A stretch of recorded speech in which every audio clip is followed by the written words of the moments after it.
और वो कैसा चंचल होता है मालूम है? बकरे की तरह। बकरी होती है ना, बकरी को तुम अपने खेत में कितना भी अच्छा पेट भर के लेके आना, और जब गांव की ओर लेके आओगे ना तो दूसरे के खेत में मुंह जरूर मारेगी महाराज। उसी बकरी की तरह ये मन होता है।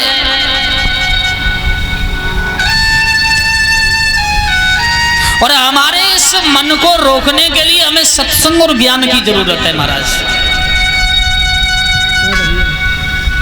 एक राजा के पास बकरा पला हुआ था।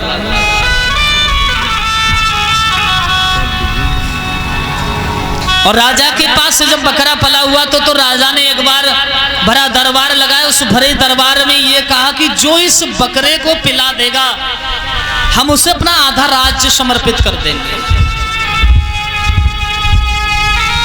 सो महाराज एक दिन हमारे जो परीक्षित महाराज सेवा भैया है ना, उनकी वो कहने लगे लाओ हम लेके जाएंगे, हम पिला के लाएंगे।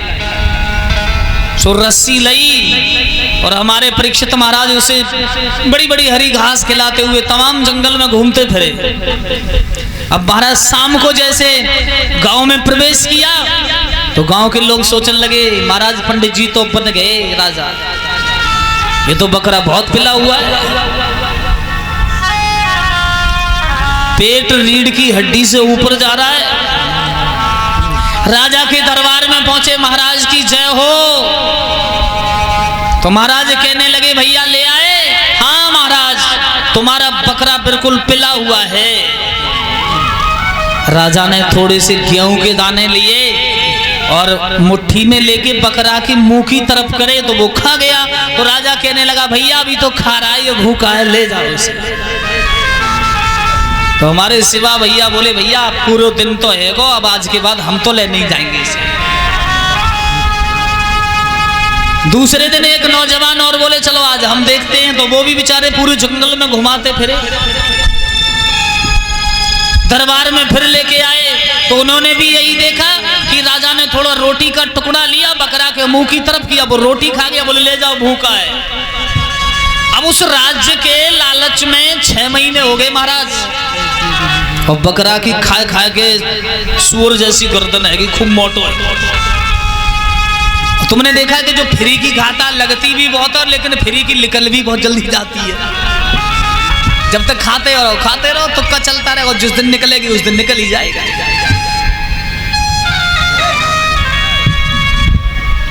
एक दिन एक संत भगवान आ गए, भैया कैसी भीड़ लगी है रे, आओ स्वामी जी, भीड़ किया है, राजा को ये बकरा है और ये पिलता ही नहीं किसी से।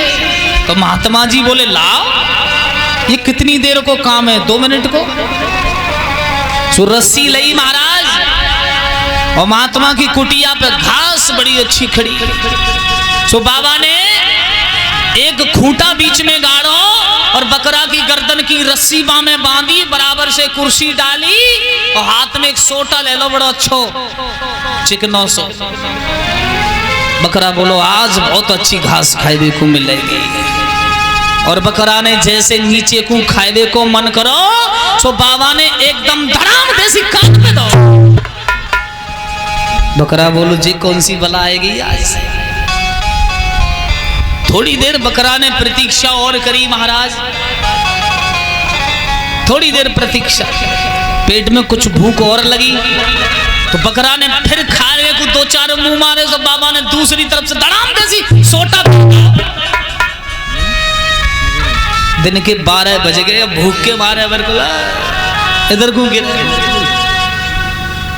फिर खाने की चेष्टा की तो धड़ाम देसी फिर दिया। यानी सुबह से शाम तक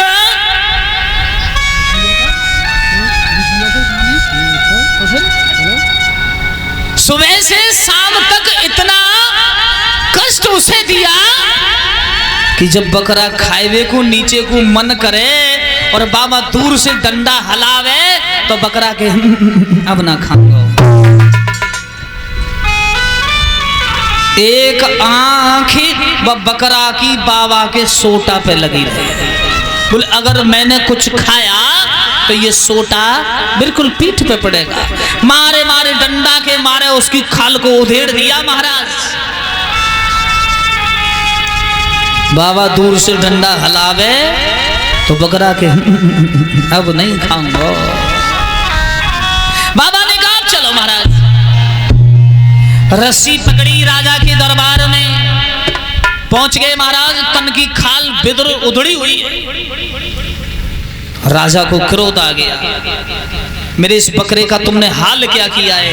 तो महात्मा बोले चिल्लाओ नहीं, बस शर्त थी तुम्हारी, हाल और बेहाल और खुशहाल की शर्त नहीं थी महाराज। हमने हाल कैसा भी किया, शर्त थी अगर बकरा कुछ खा ले तो हमें सीधी फांसी पे चढ़वा देना। तो राजा ने गेहूं के दाने लिए, रोटी ली, चावल लिए, घास ली हैं, और बाबा दूर खड़ो बगरा की रस्सी मंत्री